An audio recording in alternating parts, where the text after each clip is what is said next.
Hi everyone, this is Rachel and this is my video form 2.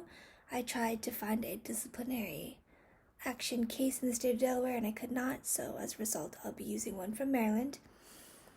Some common reasons for a board to discipline a counselor was an expired license was number one, and number two was violation of code of ethics. I was pretty surprised about that one actually. I can understand an expired license, you get caught up in like day to day and making sure your clients are okay. You kind of forget that you need to kind of, get your license renewed, which I can kind of understand. But the violation of the code of ethics, I think unknowingly I can definitely understand, but knowingly I definitely can't. It's very surprising that counselors would commit fraud or, be involved in what they know to be inappropriate sexual or romantic relationships with clients. Very clearly stated from the beginning of your program, you cannot be involved in relationships with your client outside of a counselor-client relationship.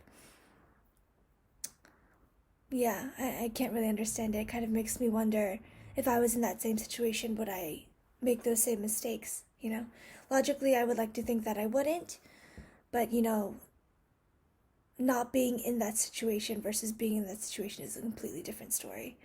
So, but that also just makes me wonder what steps I can take to prevent making those mistakes. Some common themes I see when I look at common reasons for board discipline. The number one reason was a violation of the ACA Code of Ethics, as I explained before. A specific case that I studied, the behavior that led to discipline, or behaviors, were that the counselor hid the client's use of narcotics while he was being treated for drug abuse. She falsified information in client records that led to fraud, and then was involved in an inappropriate sexual relationship with her client and previous clients. It doesn't specify whether it was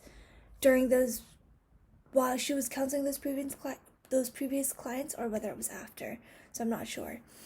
But some ACA Code of Ethics that were violated were Section A1A, Primary Responsibility, Section A4A, Avoiding Harm, Section A5A, Sexual and Romantic Relationships Prohibited, and Section B6A, Creating and Maintaining Records and Documentation.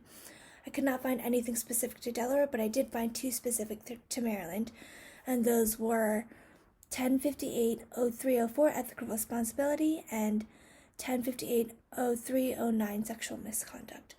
The ruling of the state board was they revoked her license and gave her 3 years probation, which I found was kind of light, I think, in light of everything that she had done and maybe had done previously. But, I can't assume to know anything more than the state board would, so. I do not have any questions at this point. I think everything was pretty straightforward. So yeah, thank you.